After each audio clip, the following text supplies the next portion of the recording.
Salut, bonjour à tous, bienvenue dans cette toute nouvelle émission, une émission qui célèbre la fin de l'année la plus pourrie qu'on a eue depuis très longtemps. Pas encore maintenant. Hein, pourquoi? On t'a qu'il est trop plein quand tu parles. Ah oui, c'était mon nouveau ton, C'était une façon recette finale de Bon, 2015. alors 2015, année de la année de merde. Hein, Franchement, il y a eu plus La de oinze, la j'ai oinze. jamais vu autant de gens. Et du caca. Que du caca. Ouais. c'était- Alors, Bien sûr. pas que. alors, pas Mais que pas cinéma- mal, mais pas mal. non mais pas que cinématographique. Alors en plus, sinon c'était une catastrophe. C'était une année plomb. Une année de merde. Hein. On a quand même eu les 4 fantastiques, les mecs. Alors vraiment, ça confirme tout, vraiment l'année Et pourrie. Christopher Lee est parti. Ouais, et pas que. Alors, par contre, il y a eu beaucoup de décès. Ah ouais, Ouais, c'est c'était incroyable. l'hécatombe. C'est- Ouais, c'était- c'était horrible. Tous les mois, on en avait 2-3 là. Et ça continue, hein, ça arrête pas. hein. Ouais, ah oui, bref. Et donc, on s'est dit qu'on allait faire une émission déprime. Non, alors on a dit qu'on allait faire une émission pour dire quand même qu'est-ce qui est sorti de bien de cette année. Parce qu'il y a quand même En eu top 3, quoi. des sacrés chefs-d'œuvre cette année, malgré la sacrée année de merde qu'on s'est tapé. En tout cas, en termes de blockbuster, c'est vrai que c'était une grosse catastrophe. Et effectivement, dans l'ambiance générale. Donc, on s'est dit, voilà, on fait un petit top 3 pour vous dire ce qu'il y avait de bien cette année. Et comme ça, on ferme la boucle, on ferme le papier cadeau et on passe à 2016. Et on espère que ça ira mieux pour l'année prochaine. Il y aura plus d'émissions cinéphones aussi. Est-ce qu'on fait un top 3 ou alors est-ce qu'on évoque vite fait dans le désordre? Ah, ça, il y avait ça. Genre, c'est mon souvenir. Ah, Ouais. tu te rappelles. Je te rappelle. Tu te rappelles. Hacker. Oh, personne ne l'a vu. Non, mais Je vous vous en propose un top top 3. Un top 3 pour que ce soit plus organisé. Oui. D'accord. Allez. Top 3. Ah, vas-y. toi, Moi, commence. d'accord. Donc, mon numéro 3, c'est Kingsman de Matthew Vaughn, que j'ai vraiment adoré. Un film vraiment super sympa, avec de bonnes idées, une belle déstructuration du récit d'espionnage, avec vraiment des bonnes blagues. C'était très marrant, c'était pour adultes pour le coup, c'était pas pour les gosses. Donc, et c'était vraiment, pour moi, ça marchait. Déjà, parce qu'on a Samuel Jackson qui s'éclate dans un film, et ça n'avait pas vu depuis longtemps. Et puis, Colin Firth, la grande classe ultime. Enfin, qui s'éclate, il s'éclate un peu tout le temps. Oui, c'est mais pas là, un il bon s'éclate film. bien comme il faut, Oui. parce qu'il nous fait plaisir, il est pas lourd. Et puis, vu que j'adore Matthew Vaughn, et que là, c'est pas un mec qui est complaisant, Matthew Vaughn, à chaque fois, il arrive avec des nouveaux concepts, Ouais. des nouvelles idées, il a pas envie de faire une suite de X-Men, de machin, le mec, il dit, alors, je vais faire un nouveau truc, un truc d'espionnage. Et du coup, ça a rendu tous les autres films d'espionnage qu'on a vu cette année un petit peu ternes, et c'était cool. Non. Tu l'as préféré à à Spectre, Ah pardon. ben, largement. Putain. Alors, Le Guy Ritchie était cool. Là, le Ritchie, était cool. Mais Spectre, quand même. Mais j'ai préféré, de base, j'ai préféré le Mission Impossible à Spectre. Spectre. Tu En fait, t'as préféré Voilà. toi à Spectre. Oh. Je préférais. Non, mais je suis d'accord que Kingsman a écrasé Voilà. le Mission Impossible, le James Bond, même le Guy Ritchie que j'aime bien. Pour moi, les deux films d'espionnage, on va dire fun action, il y a Kingsman et le Mission Impossible. Mais Kingsman, c'était bien parce que c'était un truc nouveau, c'était un truc neuf, frais, avec un jeune casting et Oui. tout ça. Œuvre originale. Voilà, adapté d'un comics, mais que Matthew Ouais, Vaughn qui est avait. vraiment réadapté. Voilà. Je savais même pas que c'était adapté. Si, c'est un C'était truc adapté de d'un Miller comics, aussi. hein. les comics anglais, tu vois. Ah, c'était Miller. Ouais, c'est Mais Miller. oui, c'est vrai, je suis con. Oui, parce que là, Miller. il planche. Mais bon, sur- Millard et Vaughn Oui. sont potes. Oui, hein, oui, donc, c'est voilà. qui casse quoi. Numéro 2, un autre film d'espionnage, mais dans un genre Ah, complètement. attends. Ça vous Laisse durer les suspens. Ça vous Ah, bah, je sais pas, moi, je Oui, pensais- oui, vas-y. fais- Alors, moi, c'est Dipan. Un film français. Oh, Français. France. Ah, français avec des gens Ouais, pas mais très en même temps, français, c'est justement. Audiard. C'est bien donc, le problème. Mais alors, j'ai à dire, moi j'étais à Cannes cette année. Et Cannes a été. C'est de la merde. Il n'y avait rien. Et raconte ma vie. Mais c'est à peu près dans tous les cannes. Non, j'ai envie non, de ça te dépend. dire. Mais alors, et le seul film où tu regardais, où tu t'es dit, bon, ça c'est du Star cinéma. Trek 2, c'était bien. Ça c'est du cinéma. Tu vois, c'était Dipan. Mm. C'est bien, Lipan. Et Dipan, c'est. Alors, c'est un film, c'est horrible parce que le film a quand même gagné la Palme d'Or, donc pour vous dire que c'est quand même un gros film et tout. Mais il a été un peu boudé quand même en France, notamment par la critique française qui a. Alors, soit il était trop de droite, soit il était trop de gauche. En fait, le seul problème que les gens n'ont pas compris dans la critique, c'est que c'est pas un film politique, c'est un film avant tout. C'est un film Un cinématographique. film qui sort raconte entre l'auteur et le Qui genre. raconte qui une est- histoire. Et c'est pour ça qu'Audiard est sûrement le plus. Non, ce n'est pas sûrement, c'est le plus grand cinéaste français actuel. Oui. C'est que c'est un mec qui pense avant tout cinématographie. Il pense à son Émotion. histoire. Et du coup, il fait un film qui, oui, est ambigu, mais c'est le but. Donc, un film qui est entre. Ah, vous voyez ce film parce qu'il a été vendu beaucoup avec l'idée de le principe de l'immigration, qui effectivement était dans l'actualité, etc. Mais c'est pas du tout un film qui parle que de ça. C'est surtout un film qui utilise ça pour parler de la famille, de ce que c'est d'être père, de la recomposition d'une famille. Parce que c'est l'idée d'une famille, en fait, il fait croire qu'il est avec une femme, avec une fille qui n'est pas sa fille, en fait, juste pour pouvoir avoir des papiers, etc. Et évidemment, la structure, la façon de c'est réalisé est magnifique. Les trois acteurs qu'on ne connaît pas du tout, qui font du coup des acteurs Pas professionnels. en plus. sri-lankais, je crois, si je ne dis pas de bêtises, Sri-Lankais, ouais. sont pas professionnels du tout, sont super bien, c'est vraiment incroyable. Le naturel. Et puis on part après au fur et à mesure d'une histoire, un film noir, parce qu'il fait toujours du film noir, dans un truc un peu proche du Vigilante, avec une sorte de catharsis très très violente à la fin, qui vous met quand même dans un état assez fort. Et filmé avec une originalité Filmé quand même. comme ça, toujours à très bout portant, intéressant. filmant tout. On est avec le personnage. Ouais, il c'est- y a une tension dramatique à la fin et puis même ça explose, mais Oui, mais dans tout le film, t'es comme ça. Hein. Le mais- film est dur, t'es un peu, tu sens que ça va péter, mais tu sais pas quand. dès qu'il trace sa ligne blanche Ouais, au sol, ouais, tu dis ouais. ouh là là, Ouais. t'as lui, attention, hein, il va prendre cher le gars. Alors qu'il a clairement, bon, tu sens qu'il a un background assez chargé, mais Oui. contre des mecs qui ont des flingues, il pourra rien faire. Quoi. Mais Donc, il y va voilà. quand même. Et d'ailleurs, tu le vois parce qu'il explique, d'ailleurs, il le disait, la cité n'est pas du tout une cité réaliste. Non, C'est une cité avec les gentils d'un côté, puis les mafieux Ouais, de l'autre, tu vois. c'est très bizarre. C'est une structure, et il le dit totalement, c'est l'idée du mec qui va monter la tour pour sauver sa princesse. Mais c'est ça.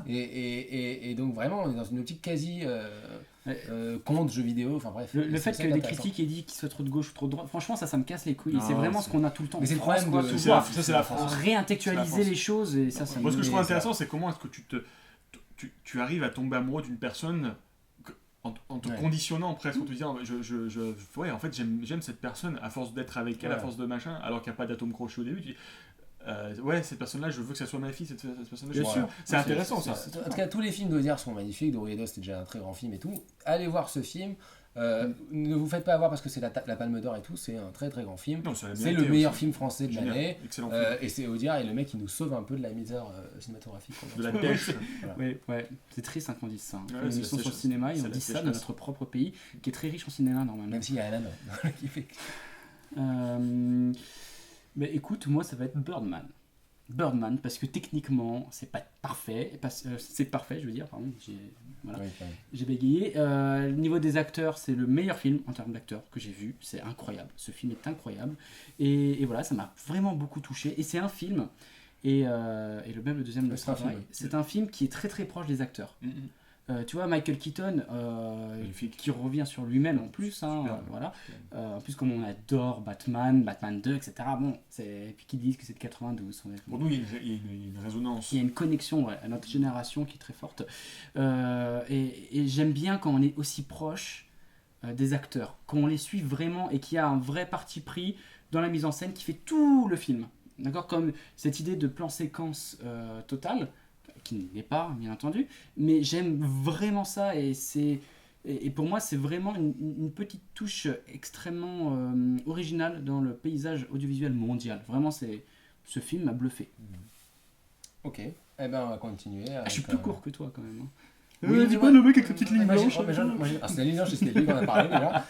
Et au-delà de ça, c'est parce qu'après on a les mêmes tops, donc Ouais, Alors, on moi, va même le faire commun, je pense. bah, ça écoute, serait rapide. dans ce cas-là, notre numéro 2. On le dit en même temps. Ouais. Allez, C'est 1, 2, 3. Le pont des espions. Ah là là, Donc c'est Steven Spielberg. le dernier Spielberg. Franchement, vous êtes pas original quand un Spielberg dans un top. Ben, on n'est pas original, mais bon, qu'est-ce que tu veux, c'est le meilleur. Et j'ai même J'ai failli pas le vu. mettre numéro 1. C'est un truc. De temps en temps, je le mets numéro 1. Vous me spoilez, vous me C'est dites un truc une de- révélation, je vous explose la gueule. téléphone. Tiens, parlez-en pendant que je... C'est Spielberg. Je Qui réponds. téléphone.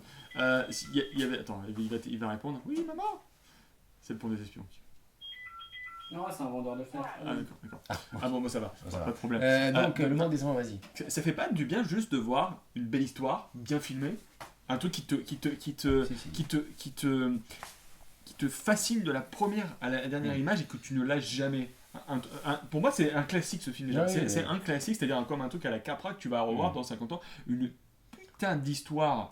On s'en fout que le fait que ça a été vécu ou non, c'est que Spielberg te fait des trucs de fou, comme techniquement déjà, ce mec il te fait des, Spielberg est bon, il te techniquement. fait des trucs de malade, alors que n'importe quel tâcheron aurait fait ouais cette scène-là je la gicle, et le mec va te faire un monument de mise en scène avec un truc soit tout simple, ou alors un truc qui aurait pu être passé sous silence ou pas.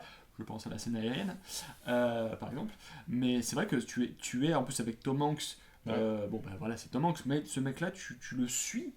Le mec véhicule des valeurs d'humanité, de solidarité à une époque qui est super trouble. C'est le film le plus actuel Ouais. de C'est vrai, l'année. c'est vrai, c'est vrai. C'est-à-dire que c'est un film, et d'ailleurs moi j'en parlais beaucoup, j'en avais discuté avec Philippe, je disais c'est horrible, en ce moment tous les films de super-héros sont des films sur les gens qui se fight entre eux. Ouais. Et je dis c'est horrible, on a plus, les mecs ils comprennent plus Je c'est t'aide. quoi un film de super-héros. Un film de super-héros c'est un film qui est censé te donner, te montrer la puissance du héros et que le héros symboliquement, mythologiquement est censé t'aider. Et c'est censé justement, c'est à ce moment-là qu'on aurait besoin de films de super-héros pour te donner du Qui bien. sauve les gens. Qui sauve les gens. Et ce qui est bien avec le Spielberg, c'est que c'est le seul film cette année, enfin pas il y a peut-être d'autres, mais en tout cas celui qui me revient dans l'esprit, Mhm. qui te ne soit pas belliqueux. Ouais, qui te montre ce que c'est un héros, mais un héros ordinaire. Ouais, oui, Le tout principe à fait. de l'homme debout, qui est très Capra. Hein. Exactement. Et ça marche très bien, et c'est filmé de manière magnifique. Super. La manière dont il filme Tom Hanks, il montre voilà, ce mec-là est un héros. Et c'est pas parce qu'il est américain, c'est un truc sur dire, voilà, face à la violence, face à la paranoïa, l'important c'est de garder Son intégrité. intégrité, son humanité. Son Il intégrité. y a Spielberg qui a fait une interview et il parlait de Tom Hanks. Il disait qu'il était extrêmement chanceux de travailler avec cet homme, d'être ami avec cet homme. Enfin, Spielberg a un amour profond pour Tom Hanks. C'est incroyable. Mais ça se voit, ils n'ont pas bossé autant que fois ensemble, mais tous les projets qu'ils ont fait ensemble, ils sont forts de symboles Voilà, et de après, richesse. il est à un niveau il réalise comme personne, c'est un génie. Ça a l'air simple, alors qu'il fait des choses absolument très compliquées. Les 15 premières minutes, c'est du chef-d'œuvre total. Ouverture monumentale. En plus, l'acteur qui joue le rôle de le l'espion. petit bémol, c'est que c'est pas la musique de John Williams. Ouais, il n'y a pas autant de musique que ça. Mais voilà, il n'y a pas autant de musique que ça. Et bon, voilà, on est face à. Au contraire, ça va super bien dans la mise en scène de Spielberg sans l'accompagnement de Williams. Ça va être quand même assez intéressant. Bah après, il y a quand même une autre musique qui remplace, c'est pour ça. Il y en a très peu, en fait. Il y a des moments sans musique qui sont intéressants. Mais voilà, en tout cas, c'est un très grand film. C'est un peu le penchant de Munich, mais version colorée. Et c'est ça, c'est assez incroyable. Et puis il y a quand même continue d'explorer l'histoire. film qui te parle du mur de Berlin, je pense, en ce moment. Et genre, la façon dont il te le fait. Il y a des trucs, tu n'as jamais vu ça de ta vie. Est-ce que Spielberg, à la fin de sa carrière, ça va pas être le réalisateur de films de guerre? Il en a fait tellement. Là, c'est plus l'histoire que le film de guerre. C'est Oui, plus mais un film enfin, d'espionnage. oui, C'est mais écrit par les Cohen en plus. C'est ça qu'il a fait toutes les guerres. Il a fait toutes les guerres. Voilà. C'est ça qui est dingue. C'est ça qui est On dingue. oublie de dire que Cheval de guerre, c'est peut-être l'un des plus grands films sur la Première Guerre Bien mondiale. sûr. C'est juste les gens ne sont même pas allés voir Ils le l'ont film. pas Ils ont dit, capté. ah, c'est niais, c'est sur un Il a pas cheval. marché et ce tout. film? Non, les gens ils ont dit ah c'est sur un cheval, c'est niais. Ils se sont dit c'est le côté Le point de niais de sur les Spielberg. cartons. Les gens pensaient que c'est le côté Children Voilà. de Spielberg. Parce que- Alors, pas du tout. Alors que putain le film il est super dark. Si tu réfléchis Ouais, bien, parce que tu regardes un cheval en premier plan de la jaquette, Ouais, tu dis ça ah, fait, ça va être un film. Sur l'histoire d'amitié de deux garçons et de son Ouais, cheval. ouais, Alors, Quand tu vois la traversée des tranchées avec la bataille, tu fais putain, qu'est-ce que je suis en train de voir? C'est ouf, j'avais pas vu ça depuis. Non mais vraiment, puis depuis regarde le dernier toutes film les sur la productions Première qu'il a Guerre fait mondiale, avec The Pacific ou Band of Brothers, enfin Ah oui, non, bien le sûr. mec il est vraiment à fond Et là-dedans. c'est pour ça qu'il y a qu'un Spielberg, c'est qu'il y a qu'un mec qui est qui soit autant un humaniste, parce que c'est un humaniste, ça se voit, c'est pour ça aussi que c'est un très grand réalisateur, mais c'est aussi un mec bien. Et je pense que ça influe sur toute ça sa transpire dans carrière. ses films. C'est-à-dire que Fincher est peut-être un mec aussi doué que Spielberg, mais Fincher, il sera toujours avoir envie d'être un peu plus pervers, Une de noirceur. se dire je vais faire une mise en scène cool parce que ça me fait plaisir de le faire, alors que Spielberg il va dire non. Le plus important, c'est l'humain. Et il va te dire, c'est quoi le mieux dans ma mise en scène. Du coup, il va être d'une modestie hallucinante, là où on est dans une époque où on cherche des mecs qui brillent. Quoi. Mais là, il a la chance parce qu'il a aussi un super script qui a été retouché en grande partie par les frères Cohen. Cohen. En plus. Et surtout, les dialogues sont ouf, quoi. La moindre réplique, il y a une intelligence dans chacune des dialogues, même une scène de bar avec deux mecs qui vont discuter de code pénal. Je On, te donne un non. exemple. C'est énorme. Il faut que tu vois ça. C'est je vais le voir ça demain, défonce. je vais Alors, le demain, deuxième. moi je vais rester, je vais partir encore d'un film de guerre, Fire on the Plane de Shinya Tsukamoto qui n'est pas sorti en France et je sais, mais c'est un film de 2015 qui ne sortira jamais en France, je pense, à part peut-être en DVD l'année prochaine, dans 3 ans, 5 ans.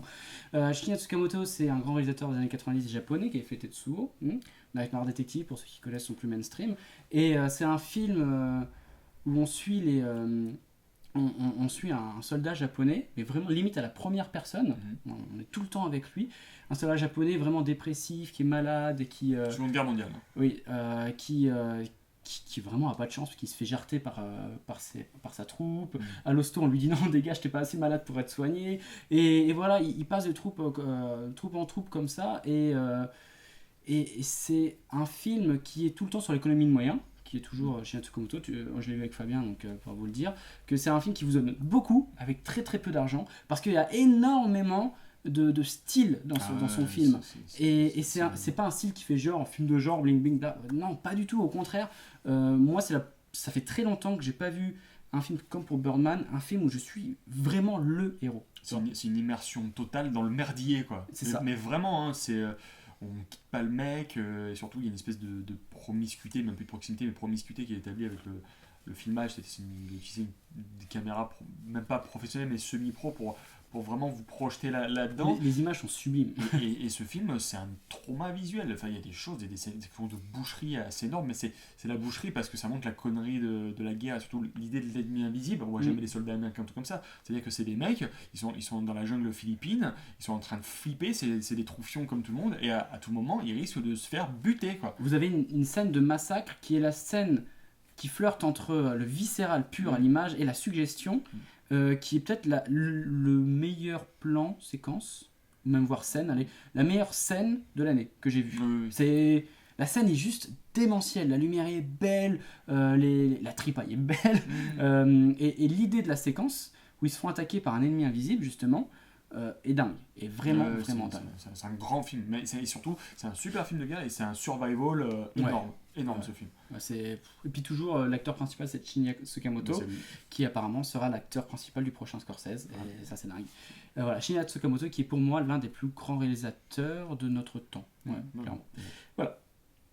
Est-ce qu'on a le même pour le troisième ou pas? Oui, d'accord. Non, mais je me Pour le numéro 1. Bon, Les 4 fantastiques. C'est ça. On a trouvé que c'était vachement bien. On a trouvé que c'était formidable. Quand tu vois Monsieur Fantastique qui fait des trucs fantastiques. Fantastique. Ouais, il faut accélérer les mecs. Pixel. Non, t'arrêtes, tu continues avec tes vannes de merde. Ah là non.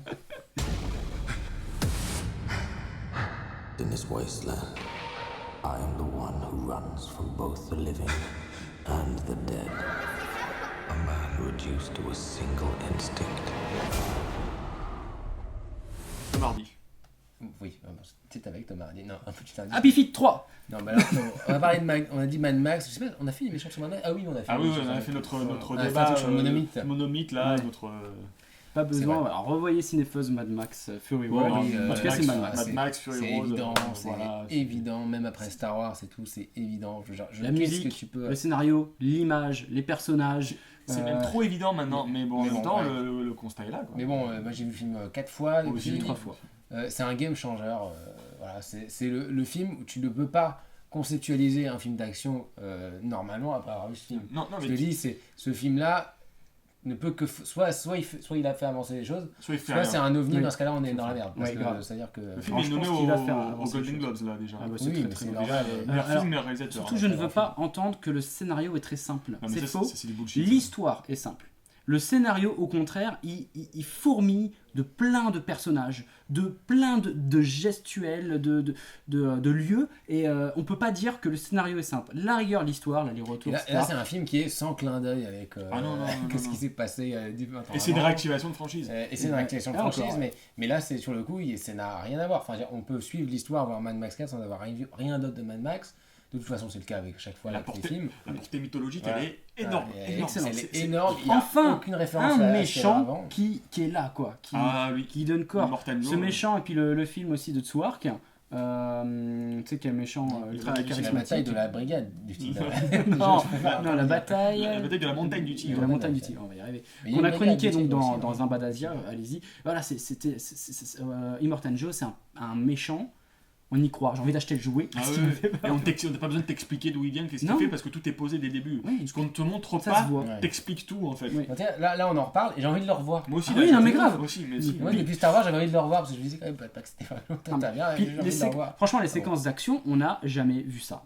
Clairement, la séquence, le climax qui arrive à 20 minutes du film, avec la tempête, là, elle est incroyable. Elle est incroyable. Ça se mange rien, sans fin. rien que pour ça, j'ai pas envie de le revoir en DVD. Rien qu'à cause de cette séquence, j'ai envie de me refaire Ah, une moi, je immersion suis Tu le cinématographique. verras au Blu-ray. Oui, Moi, je l'ai en Blu-ray 3D. Je suis là avec mes lunettes. Non, mais c'est vrai parce que j'ai mon Ah, t'es là, casque. non, t'es pas J'ai mon ici. casque en stéréo, mes lunettes. Alors, ma copine m'a vu, elle s'est foutue une maillole et j'étais comme ça. Avec, Je m'avais là. c'est limite, il m'aurait fallu un volant en plus pour faire. Mais bon, c'était vachement bien. Et Ah, c'est puis, vraiment regarde vachement tous cool. les personnages, le personnage là, qui a. Comment il s'appelle Nox. Warboy. Il y a beaucoup de non-dits et des petites explications sur ce Warboy en question, et on voit exactement dans quelles conditions il vit. Et pas juste parce qu'on voit les deux petites montagnes là, d'Immortan Joe, mais parce qu'il y a plein de choses qui sont expliquées sur son évolution dans cette on va dire, ascension hiérarchique de cette société créée par Immortan Joe. Ouais. C'est génial. Bien, voilà, c'est des très grands films. Il y en avait d'autres, effectivement. Moi, il y avait Crimson Peak que j'ai adoré. Moi aussi, Suburra, plein de choses, des très bons films. Kyoshi Donc, Et Kurosawa, Furiosa, quoi. Kyoshi Purée. Kurosawa. Sicario. Charlize Theron, purée. Il y a- Tomorrowland aussi de Brad Tout le monde était un film très intéressant. J'étais assez déçu. J'aime beaucoup, mais ça m'a pas mal.